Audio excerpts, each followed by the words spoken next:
আসসালামু আলাইকুম, সবাই কেমন আছেন? আমিও ভালো আছি। দেখতে পারতেছেন অনেক ঠান্ডা, প্রায় 15-16 ডিগ্রি সেলসিয়াস ছিল।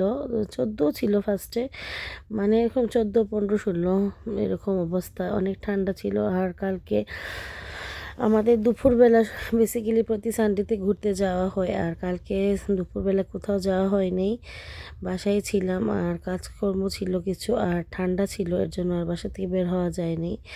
প্রায় সন্ধ্যার সময় বের হয়েছি আমরা। তাও বের হয়েছি কি বলবো, মরিচের জন্য। হ্যাঁ, মরিচের গুঁড়া পাওয়া যায় না, আমরা যে সাইডে থাকি আর কি, এই সাইডে মরিচের গুঁড়া পাওয়া যায় না। এটার জন্য ব্রাইস যেতে হয়, ওটা অনেক দূর। আর ওর আব্বু আসলে মরিচের গুঁড়া ছাড়া খেতে পারে আর কি। এতদিন আমরা ছিলাম না, মরিচ গুঁড়া ছাড়াও খেয়ে ফেলছে। ওর সমস্যা নেই, মরিচ থাকলেও হবে, না থাকলেও হবে।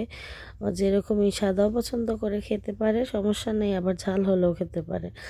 কিন্তু আমার ছেলে আর আমি সেটা তো আমরা আর কি একদমই মানে পারি না, কারণ ছোট থেকে অভ্যস্ত যেটা খেয়ে। আর আমি একটু ঝাল বেশি পছন্দ করি। মোটামুটি আমার ছেলেও ঝাল খায়, আমি তো এক্সট্রা ঝাল ঝাল খাই। কিন্তু আপাতত এখন তো ঝাল, এখানে মরিচগুলো এমনি ঝাল নেই, এর মধ্যে যদি আবার মরিচ ছাড়া রান্না, সেটা তো সম্ভব না। আমরা বাঙালি মানুষ, ঝাল খেয়ে অভ্যস্ত, ছোট থেকে যেটা অভ্যস্ত সেটা তো অভ্যাস থাকবে।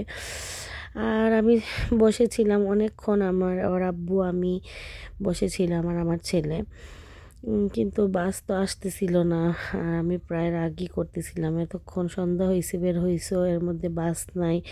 এই যে বলতে বলতে দেখতেছিলাম দূর থেকে বাস আসতেছে। আর বাসের জন্য ওয়েট করতে করতে অনেক বোর হয়ে গেছিলাম।